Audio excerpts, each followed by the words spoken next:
Hello, hello, hello. So, uh, this past weekend I went to Anime Central and I got, among other things, I got a book called The Seventh Age, Book 3, called subtitled DK, written by Rick Hines. He signs every single book he sells personally with a stamp that he found in a building while he was working. So, we're gonna go ahead and get started. Chapter 1. Abandoned and alone in this forsaken world, burdened under the sins of mankind, let the Church of Lazarus be your guiding light. For in the darkest corner of hell, even a powerful man will cry out for salvation. Abraham pulled Lazarus from Hades to save us all. Follow his lead and be redeemed. Emergency broadcast. John Danica's skin was screaming for him to stop, but he knelt in the center of a circle of ash surrounded by masks. Despite the awful pain, his lips curled into a smile, nicotine-stained teeth showing. Fear and suffering meant nothing to him. If he succumbed to his mortal weakness now, then his plan would be ruined. When the black sun rose at dawn, John would be gone, and Lazarus would march into the chamber of gods of death and make the world right again. At least, that was his plan, and the only move he had left on the chessboard. The real soul of Lazarus perished due to the incessant betrayal that plagued all secret societies, and in order to maintain this tiny speck of hope, John burned himself alive and became the false prophet.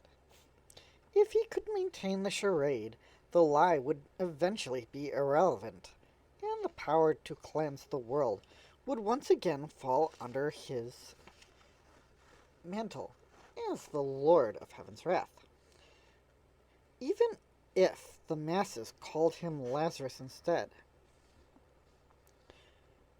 Now move, damn you, he hissed at his charred, trembling hand, barely holding onto a scrap of tin near a brazier.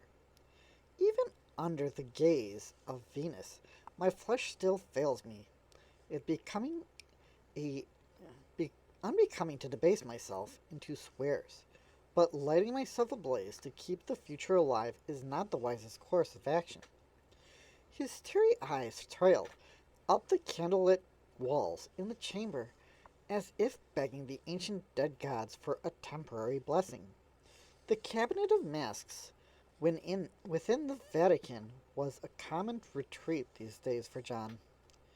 He felt it a fitting refuge, given his position within the Church of Lazarus as well. Lazarus. A little traffic chamber adorned with masks that from pantheons of from pantheons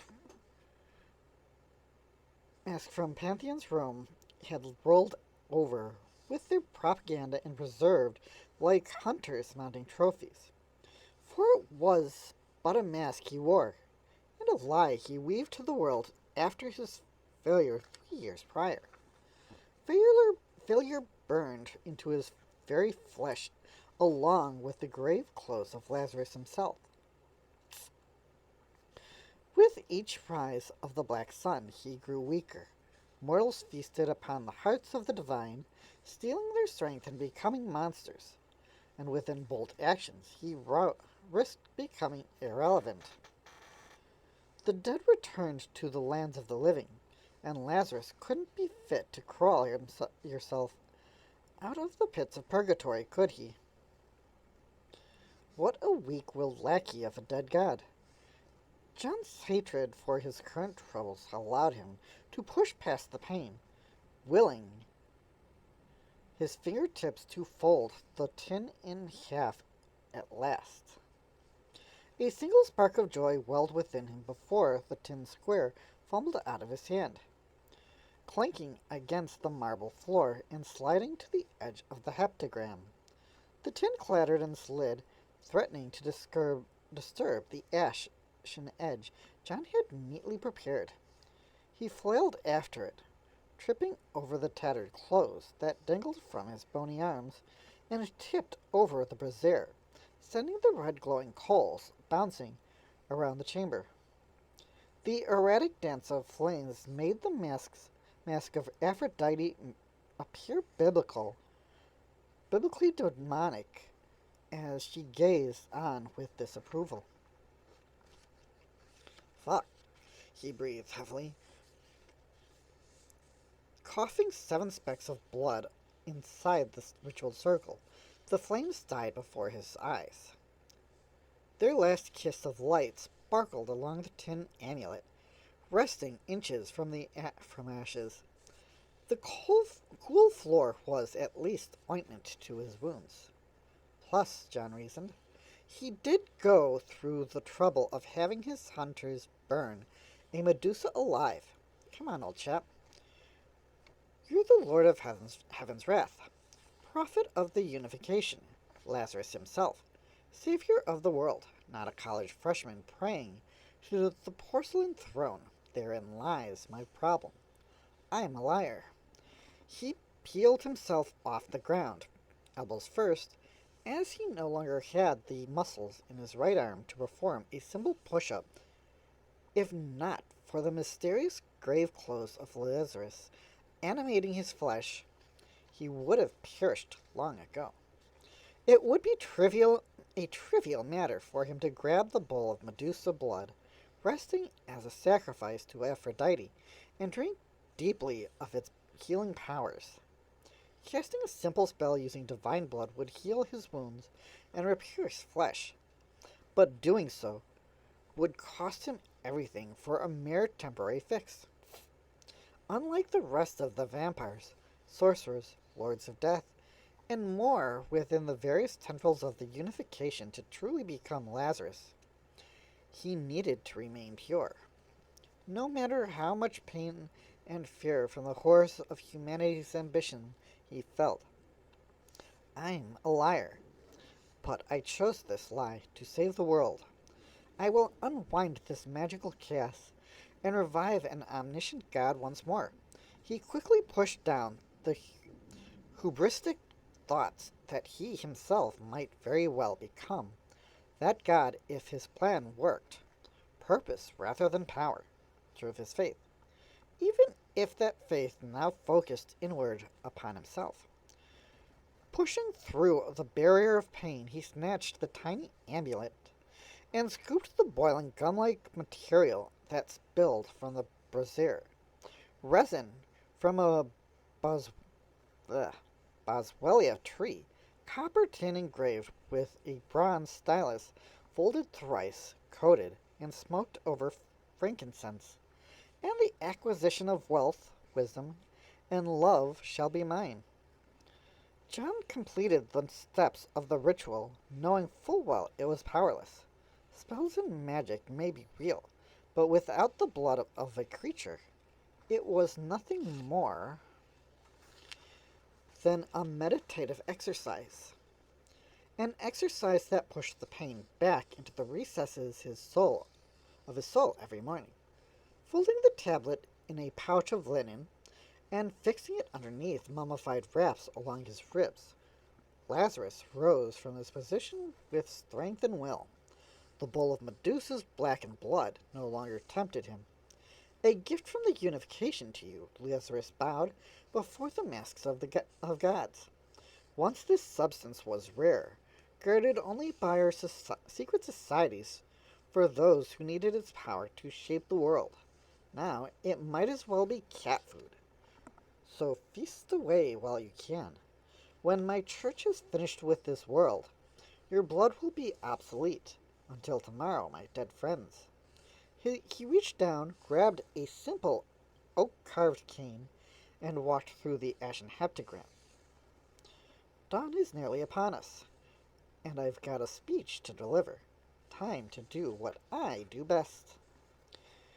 Within the Sistine Chapel, 115 monsters waited for Lazarus to arrive.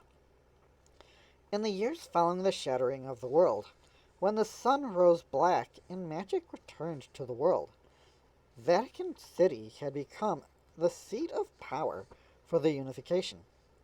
Each of the monsters represented a secret society that existed in any corner of the globe. A vampire or two from the Thule Society, sorcerers from the Order of the Golden Dawn, werewolves and witches from the Skull and Bones, all bickered amongst themselves over why they were summoned. Some claimed they were dragged here by monsters under orders. Some said they were tricked.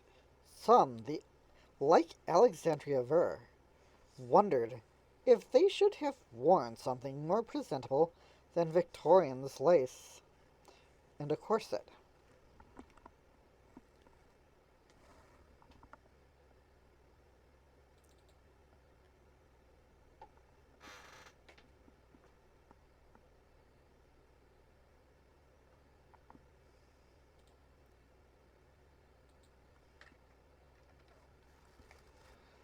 For centuries, the unification served as the only dispatcher of divine blood, for their helldivers guarded the secrets of plunging into purgatory to slay a demon who guarded the dead. Blood that would make magic real. Every secret society that wished to influence the world had to debase themselves before the Council of 13 that ruled the unification for a vial or two of blood once every decade. In an ambitious bid to increase the supply, all organizations entered a decades-long pact to shape world governance and spend the last remaining supply on Earth to enact a great ritual that would resurrect Lazarus from the dead. Like many ambitious plans, it worked, just not in the way many of the wicked creatures would have enjoyed. Their coveted power was now in the hands of every fool in the world. Magic was commonplace. Corporations branded and sold it in boutique